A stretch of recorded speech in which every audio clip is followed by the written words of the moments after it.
Hi Booktube, it's Shelly and welcome back to my channel. Today I am going to be doing the last 10 books tag. I saw Gina Stand Your Books do it and I thought it was a lot of fun. I read that Mark Nash created this tag, which is fantastic, and his video is incredible. I also saw Michael K. Vaughan do it. Sandy from Miss Reads a Lot, she also did this tag, and Nikia's Hideaway. I wanted to mention all of these creators, all of these booktubers, and link them down below because if you like my video, you should definitely check out their videos as well. Okay, so let's get into the tag. Question number 1. The last book you didn't finish. The last book I didn't finish was Flannery O'Connor's complete short story collection. I was gifted this book a few years ago, and ever since then, I go through these phases where I pick it up and I think, I'm gonna read all of it. I'm gonna read all of her short stories, and then I read about 3 or 4 of them, and it's sort of, the book meanders back to the shelf and I forget about it. So it doesn't mean that I didn't intend to not finish it. It doesn't mean that I will never not finish it. It just means that right now I haven't finished it. And I don't plan to, at least in the near future. Flannery O'Connor is a Southern Gothic writer. She mostly penned short stories, though she has, I believe, either 1 or 2 novels out there. She has a knack for writing very strange, very weird short stories with grotesque characters, and really she weaves in a lot of elements that you would see in Gothic writing, but she does it in the setting of the South, usually. And I really enjoy her writing. She's clearly brilliant and has a way with words and has a way with storytelling. About a year ago, Flannery O'Connor's body of work got a lot of criticism for some of the ideas that she presented in her books. And I think that that's quite a shame because her writing is really, really incredible. And to me, she doesn't shy away from difficult themes such as racism and being a racist in the South and what that looks like.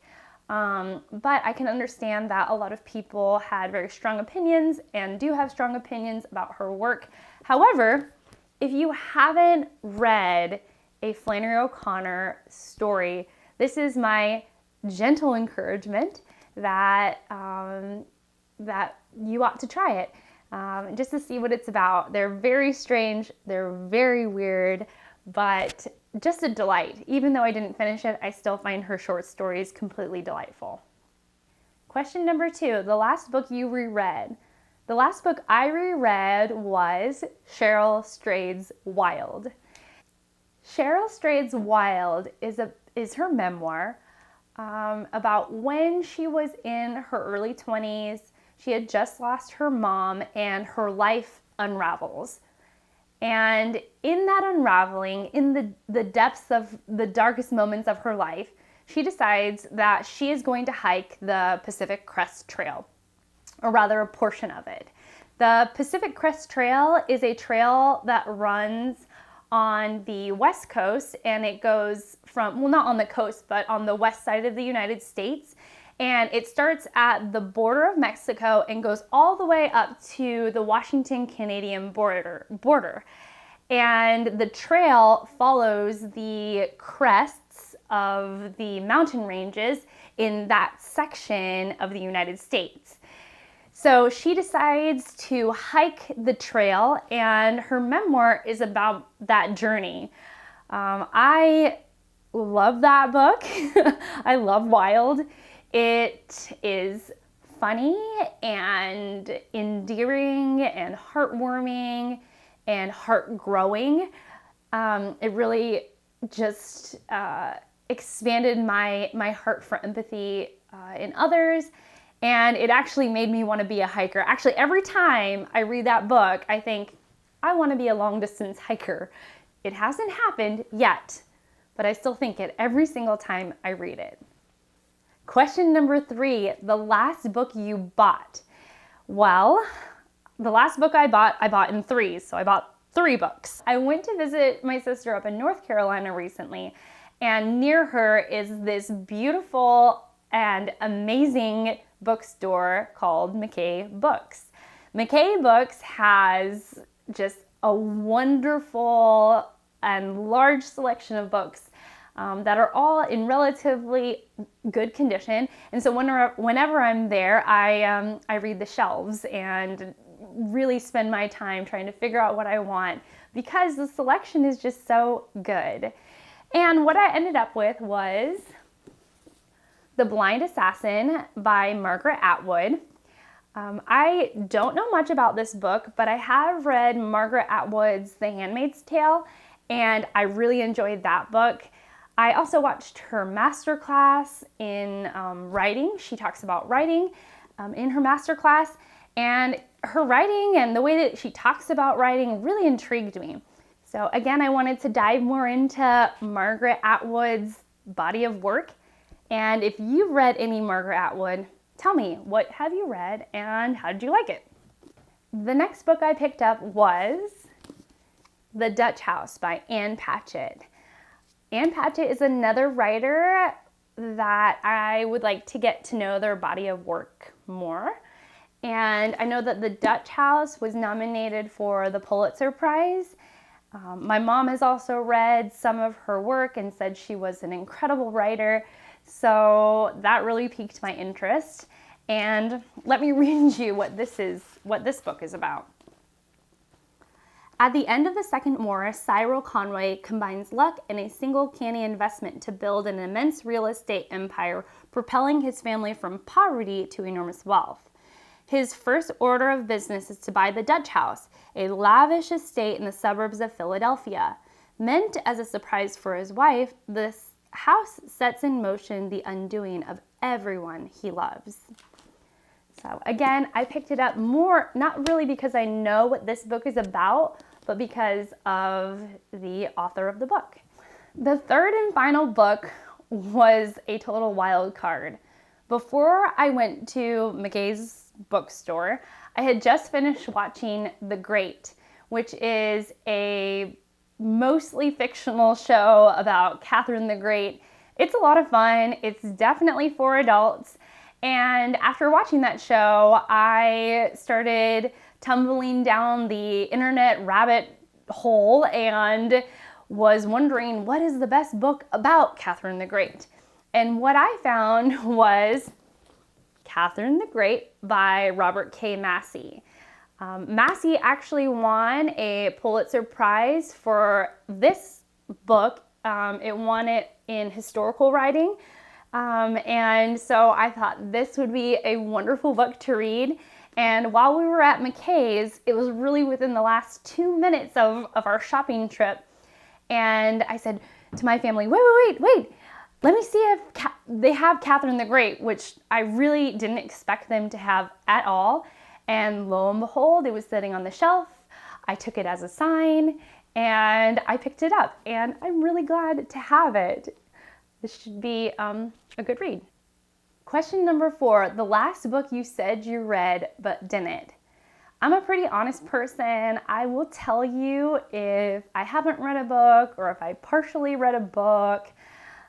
However, there was a time in undergraduate school, I was an English major and I was in my last semester of classes for undergraduate work, and the class was a magical realism literature course. And we were assigned to read Perfume by Patrick Suskind.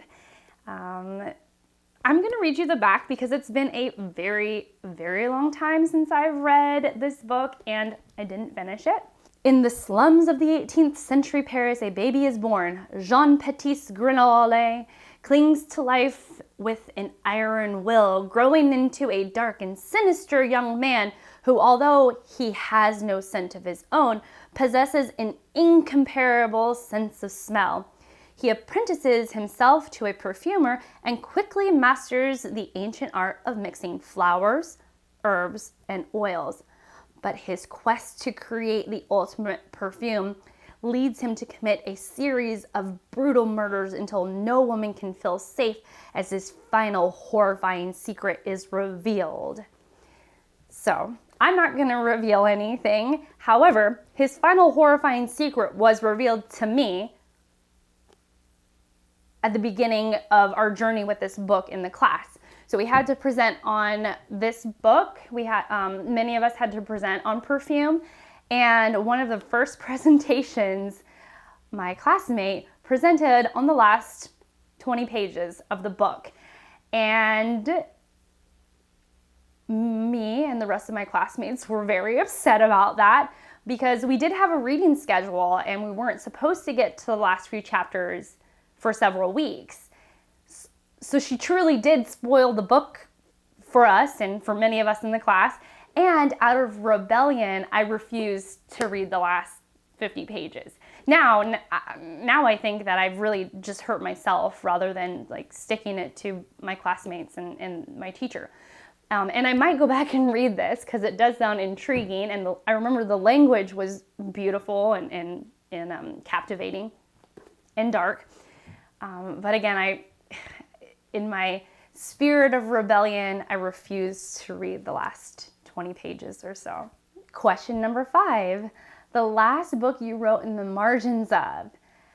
I have no problems writing in the margins of my books, and I don't normally note take in my book. However, starting Booktube, I was very inspired to begin to take notes again. And so I opened up the Nickel Boys, and it had this wonderful first line, which was, "Even in death, the boys were trouble." And I just wrote beautiful first sentence because this is on my June reading plans, and I wanted to share it with you all once I got around to talking about it.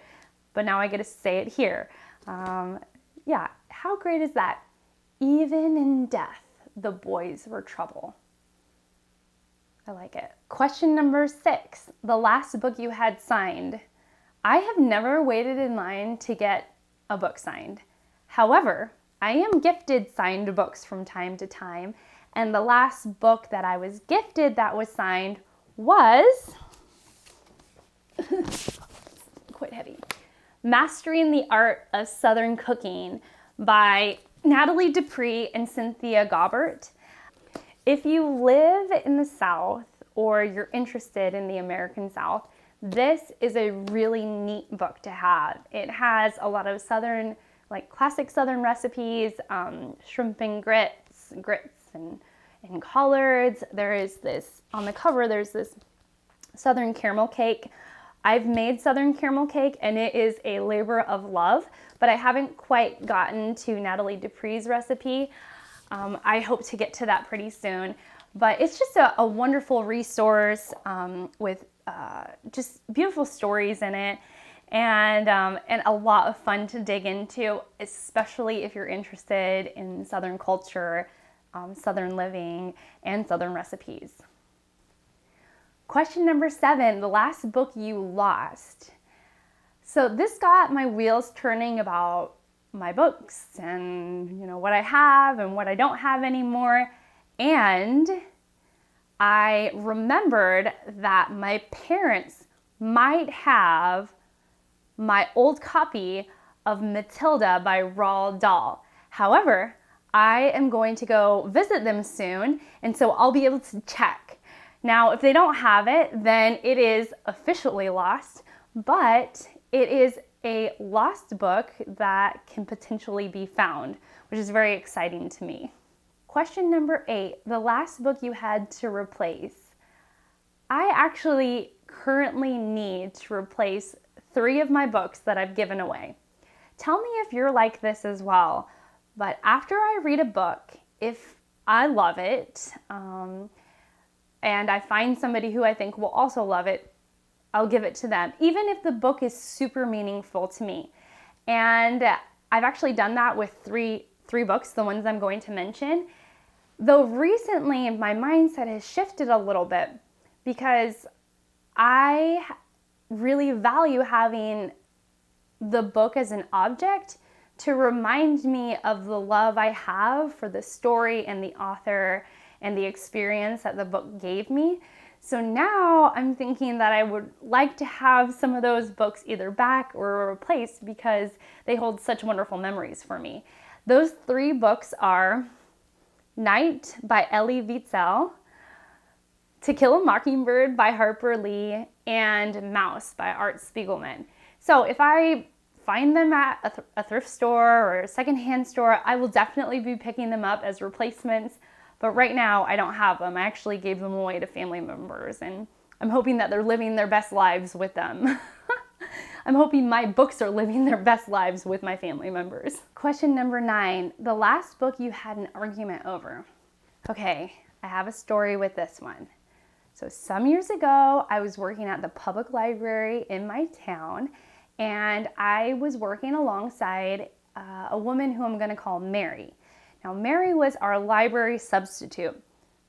Similar to school teaching and needing a sub to fill in for the teacher, we also had library substitutes who would fill in whenever one of the regular library staff was out. So I worked alongside Mary pretty often, and of course we would inevitably talk about books. I had just finished reading Elie Wiesel's Night, and I was enamored. I was so excited, and my heart had just been opened. And if you've never read the book, Elie Wiesel's Night is, it used to be high school required reading. I don't know if it is anymore, but it is a memoir about Wiesel's time in the concentration camps during the Holocaust. And of course, he lived to tell the tale. It's not necessarily about the things that he lived through. It's also about how he maintained his humanity throughout one of the darkest moments in our recent history, which is pretty incredible.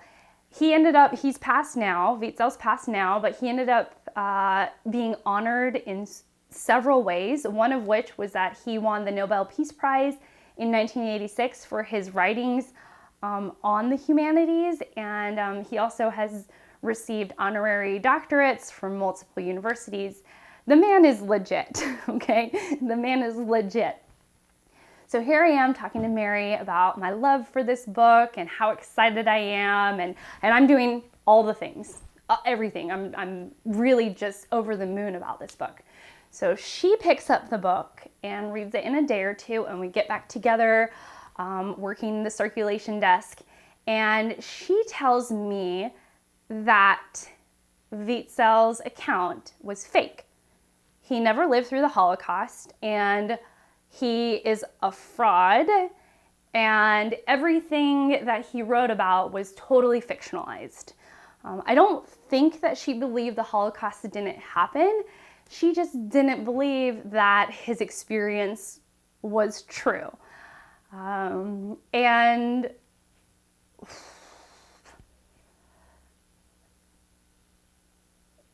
it was tough. It was hard. I strongly disagreed with her. I actually couldn't believe that somebody that I knew would hold such a belief as toxic as that. And it was something that we argued over for a while. We ended up, we couldn't even talk about the book because it made me so upset to talk about with her. And it was something that we argued over. And I still carry that story with me to this day. I remember it, and it makes me uncomfortable.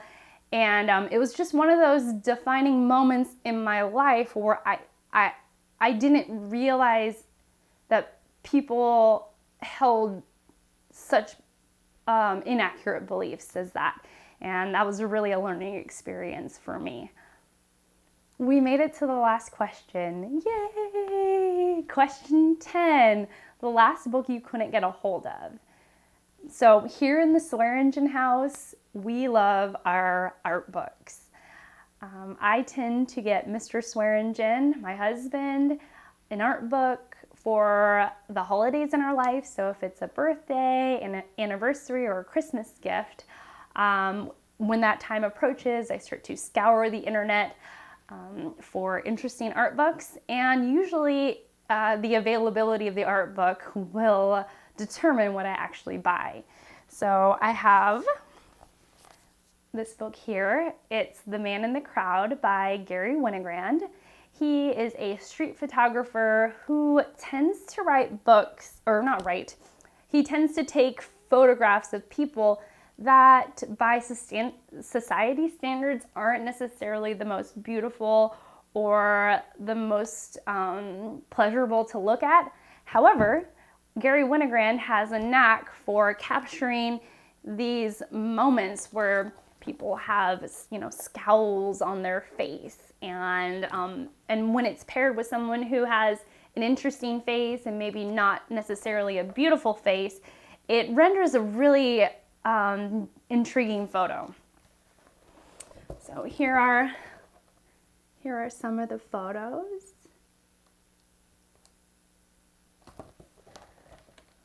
Let me see. I like the shadows in this one, the way the sunshine is peeking out behind the building and the long shadows of the women.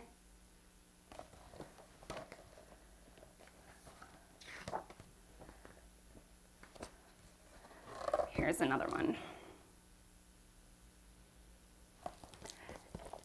I believe there was a book with Garry Winogrand's colored photography, but I could not get a hold of it because I believe it was exorbitantly expensive and very few copies available. But those books tend to stay with you, and you keep them in the back of your mind. At least I keep them in the back of my mind. So if I ever see it, when I scour the internet again, I'll definitely look for it. Yeah. Anyhow, thank you so much for spending this time with me. I am really enjoying BookTube. This has been really just so much fun. If you haven't done this tag yet, please do it. I would love to see it. If you have done this tag, please leave a comment below saying that you have done this tag, and then I will definitely seek you out and watch your video because I want to know what your last 10 books were. And yeah, I hope you all have a wonderful day. I hope that you enjoy the rest of your day, and I will see you in my next one. Bye.